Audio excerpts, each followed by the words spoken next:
All right, I am here with Miss Smith, whose lesson plan I modified for her 8th grade social studies class. And we are here to talk about her modifications. So she's asked to remain anonymous, so I'm going to go ahead and keep her off camera. But if you can show your hand and that you're here, there she is. I'm not talking to myself. Just wanted to ask you a few little questions about what you already know about ESL. Okay. I know that I have students whose English is not their first language. I typically have somewhere between 4 and 6 in like all of my classes combined. How are they identified for you? Um, they're typically not. I usually have to contact our ESL teacher, and she'll give me a list of all of the 8th grade students. We don't really have a breakdown, and there's not an identifying factor in Infinite Campus. Okay. And what are the clues that kind of lead you to think maybe they might be ESL students? Um, Typically, if I hear them speak and they might have an accent and they're struggling to find words um, on their writing might be different or struggling a little bit. That might lead me to believe they might be. Okay, and then you usually have to make the effort to contact the ESL teacher Yes. and ask information. Yes. And then what types of information do you get from her once you initiate that contact? She'll send a list, and then if I ask questions, she'll answer questions. Okay. So you have to be the one to really initiate Yes. the conversation. Yes. Okay. So do you know anything about the types of tests that are administered for the students or anything like that to determine whether they're ESL or not? I do not. Okay. I don't know anything about that. All right. There is a group called WIDA. WIDA is a consortium. It's based out of Wisconsin, hence the W. And it is a group of all different kinds of states that got together to try and determine a good assessment for the students. So one that they use is called the Access Test. It's a placement test they use to determine the level of the students' understanding. So with the WIDA, they have 6 different levels. The first one being the just very beginning, basic. That's where they really don't know much of anything. They're very low on their understanding. That's their entering stage. So they'll use real short words, or they'll use actions. They'll use, charades and that type of thing to get their point through. The next one is emerging. So they're starting with some shorter phrases, some quick little things, more speaking, but still the charades will happen. They're developing, they start to get a little bit more comfortable. They can have some actual sentences, some longer strings of words that they'll put together. They're expanding. That's where you're going to see they're pretty confident, they're pretty comfortable in what they're able to do, but still some blanks in there. And then the bridging. So now they're really making a big connection from their native language into English. So usually they don't make the 6th level. The 6th level is pretty high mastery content. So we don't use, probably at your age, the 8th grade, it takes several years for them to get there. If they've started at kindergarten or 1st grade, then they'll move more rapidly. By 5th or 6th grade, you'll see a pretty high level. But it depends on how long they've been here. So the student that I am discussing with Miss Smith today is a young girl, 13, from Sichuan, China. I hope I said that right. She has been studying English since she was in what would be the equivalent of when she was about 8 years old, maybe about 3rd grade. But her scores on the WIDA scale that I told you about are, her speaking, you've probably noticed, is pretty low. So she's in that really scared stage. She's worried about saying something and making a mistake, and so she's a little nervous. Her WIDA scores were a 1.8, which is, she's just in that really developing stage right now, that entering stage, moving towards emerging. Then her listening, you've probably noticed, is based on her scores pretty high. Yeah. So she can comprehend, but then being able to answer you back, either she doesn't want to or she's not quite sure how to do it yet. So the reading and writing, we noticed, is about a 2.5 for the reading skills and a 2.7 for the writing skills. So she's right in that developing, almost to the developing stage. So you've probably noticed her writing is short sentences, short bursts of things. So the good news is her listening comprehension is in that expanding level. So she's getting it and she's understanding for the most part, but now we've got to try and hopefully work on her reading, writing, and speaking part of it. So I've made some suggestions in the lesson plan.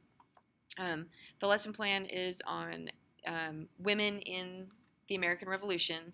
And so what I suggested was providing the vocabulary, if possible, to her, maybe even a modified vocabulary slightly, looking at the vocabulary that you provide to all of the students and maybe taking it a step further by adding a couple of extra things for her, and maybe providing that to her with the ability to write in her native language.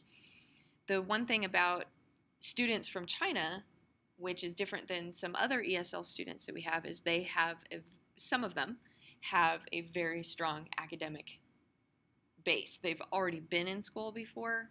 So you've probably noticed she knows how to conduct herself. Yeah. She knows how to act in school. She understands that prior knowledge, and that prior knowledge is going to be really to your benefit. So using what she already knows and adding to it and enhancing it. So sometimes doing that by allowing her to use her native language as kind of a scaffolding technique, right? You said you just had a roof on your house. Yeah. So to build the roof up, they had to scaffold, right? So that's what we're going to suggest to do with her too, is kind of add these little supports, and then eventually as she gets stronger, take them away. So you've probably heard of that sheltered instruction. Yes. Adding little pieces to build them up and then taking them away as they become strong and independent on their own. So when you first, like at the very beginning of the year, how do you get to know your students? What types of things do you do? I usually give them a questionnaire, and it asks them a bunch of questions about themselves, just so I can get a better idea of who they are, what motivates them, a little bit about their family, just to kind of give me some background knowledge on them. Okay, so a little bit about their family. That's important too. Do you find usually in those, is that another way that you find, oh, this child doesn't speak Sometimes English they'll at home? sometimes they'll actually write something about it, and sometimes they'll just say, I have 2 brothers and a sister. Yeah.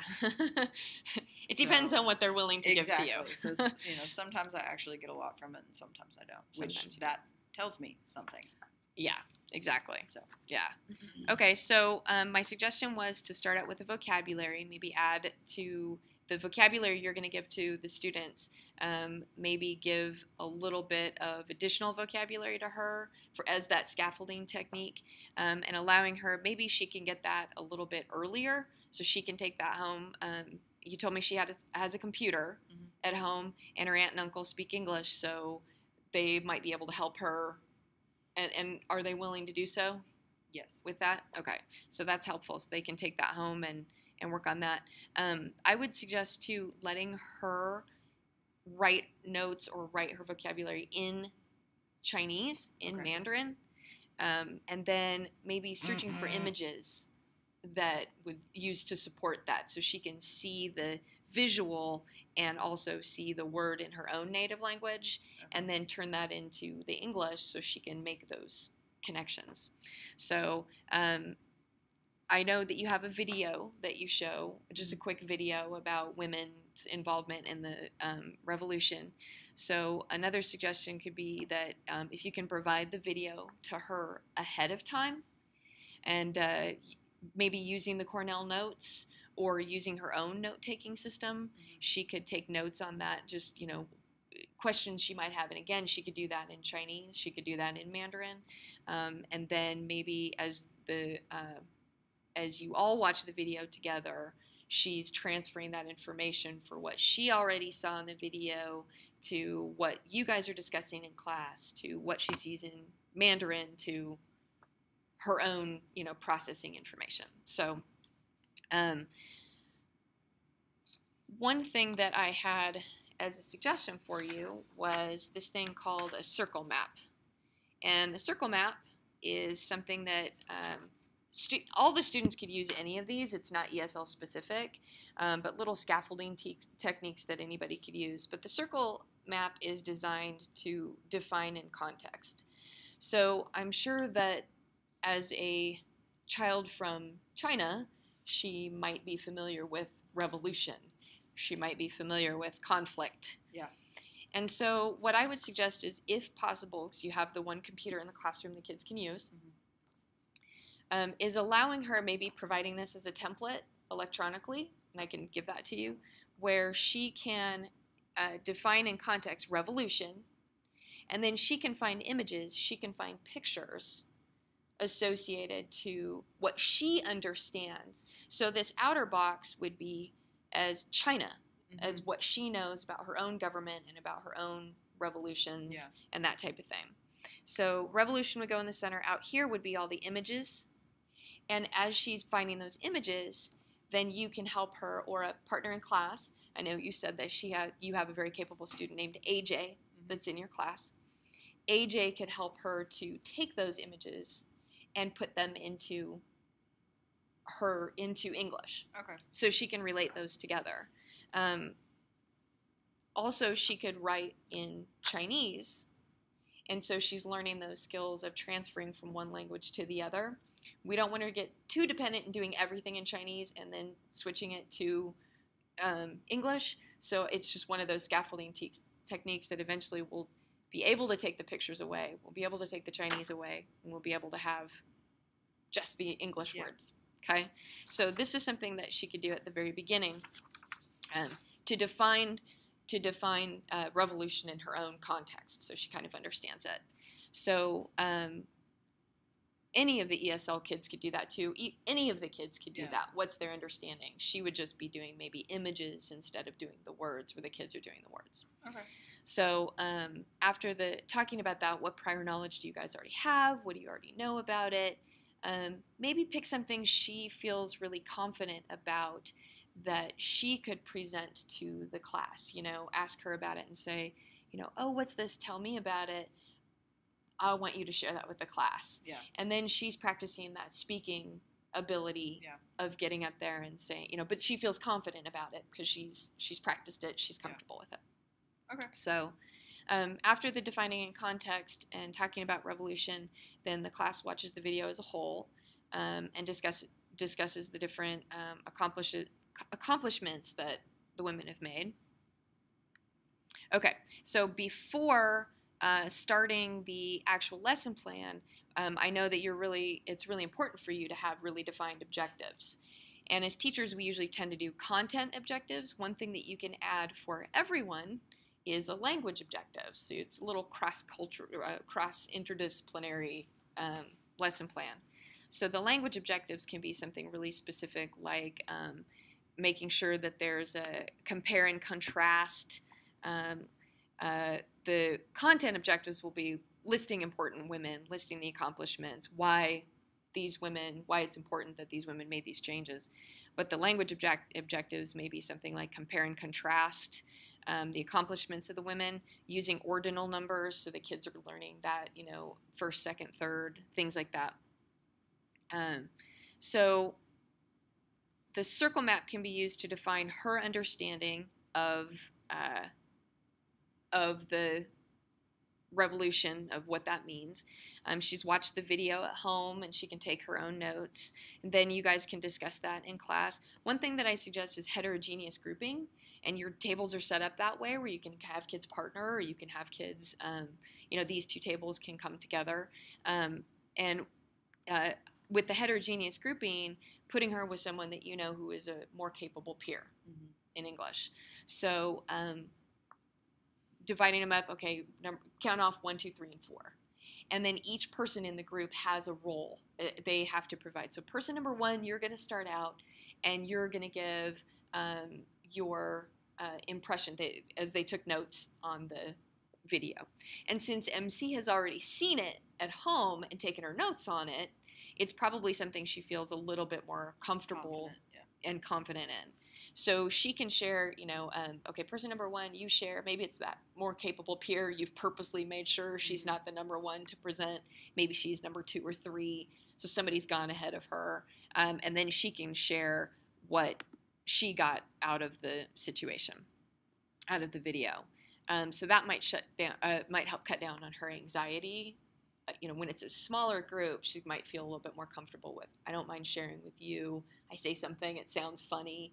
They're going to be, nice to me. They're not going to make fun of me. So I suggested the important vocabulary words. Maybe she had an opportunity to see those ahead of time. And again, this is scaffolding process. So you'll add these things in, but then take them away as the year goes when you're seeing these improvements, these things. You could ask the ESL teacher if she has the capability to translate, but the problem with something like Google Translate is it won't get the syntax right, it won't get the grammar right. And I don't know anything about Chinese, so I wouldn't recommend doing that. But you said that she does have a pocket translator. Yes. So I think that's a great way to do that.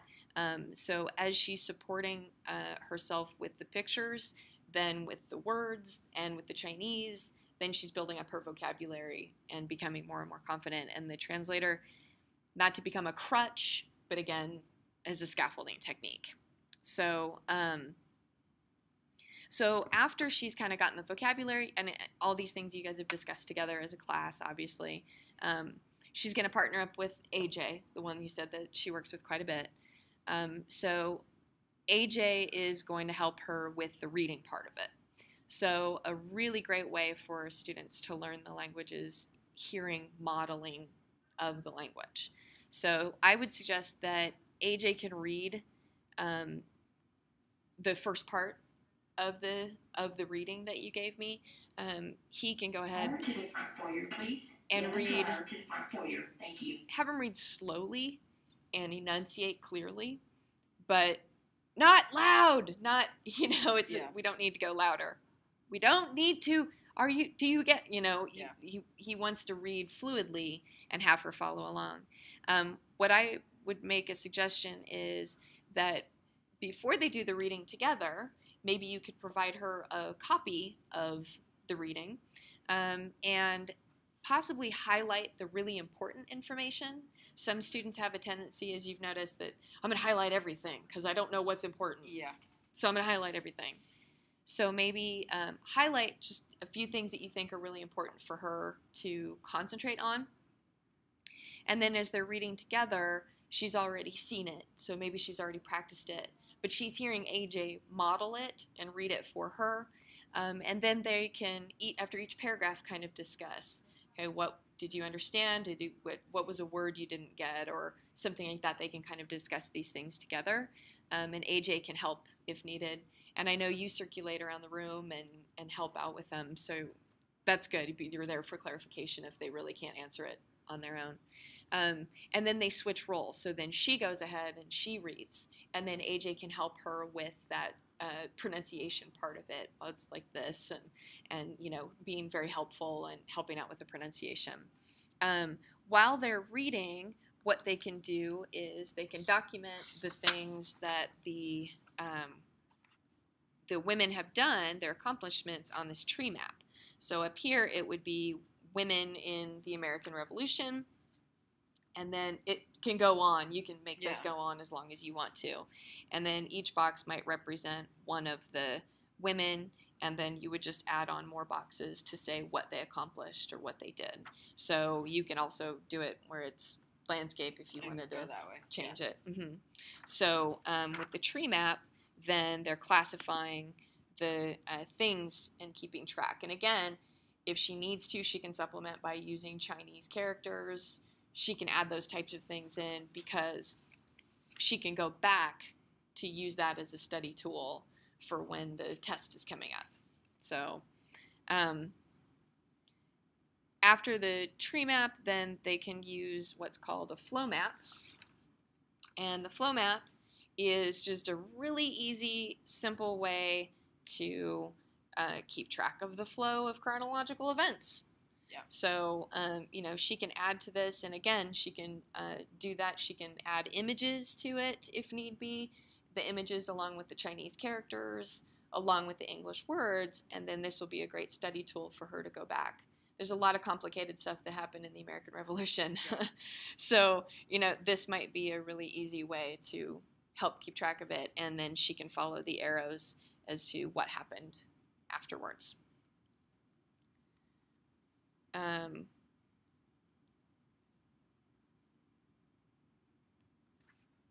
Let's see. So as you're doing that, then of course you're able to provide a lot better feedback. Is there a pull-out program here with ESL? Does the ESL teacher take them and work with them on something? They have her for like a certain class period, and some of them have her for multiple class periods throughout the day. Okay. All right. And is that probably just her trying to add to what the teachers are doing? Do you know? I honestly have no idea. I know that, if I have an assessment, I can give it to her, and they'll take that with her. Yeah. Okay. All right. Does she help them at all when they're there, or? I mean, I know that, like, if we have an extended response, she'll simplify the language, like compare and contrast, tell how they are the same, tell how they are different. Okay. So that's good. Yeah, I know that she does do that. Okay, that sounds good. So I know that you are a strong believer in self-reflection. So as teachers, we kind of have to be, right? We have to think about it. So when you have them do the exit slips, they just kind of tell you what they learned. What you might do for MC or for your other ESL students is have them keep what's called a learning log.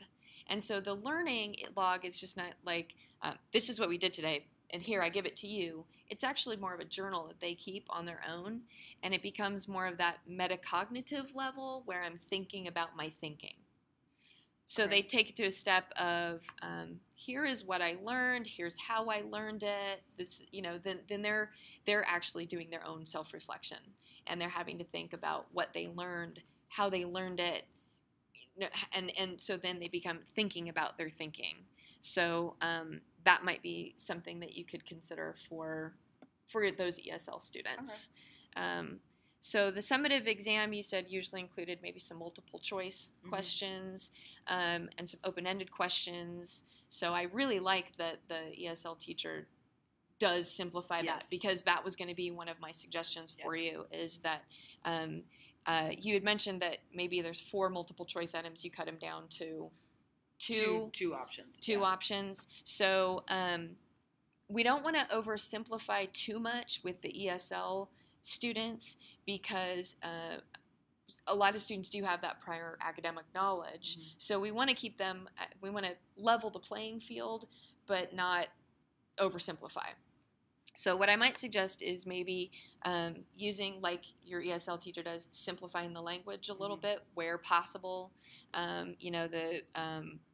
Maybe 3 multiple choice options instead of 4, or even adding some images if possible to those ESL tests. Okay. So then the students, they've already gone through seeing, I've seen the picture, I've seen the word, I've seen it in my own language, then, they're making those connections there. Another option for a summative assessment is maybe, again, those heterogeneous groupings. They could get together, and it may be like 3 or 4 students. You assign the groups, and then they can get together and do a compare and contrast of 2 women that are from the American Revolution. So Martha Washington and Abigail Adams, let's say, we're going to go ahead and compare the things that they did, and on top of that, how that affected society and the changes in society and attitudes towards women, and those types of things.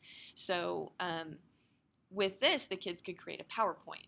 So the kids can get together and they're doing this PowerPoint and adding to things, and each person has to have a responsibility to present part of the PowerPoint.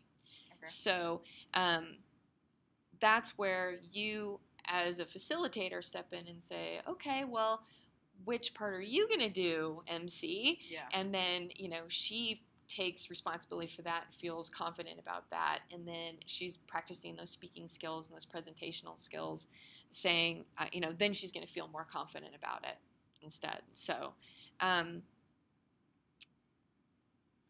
that's it. Do you have any questions for me? I don't think so. Okay, and I think I've made the suggestions based on the standards and the research and things like that, and I'll provide some copies to you. And if there's anything you need, let me know. All right. Thank you.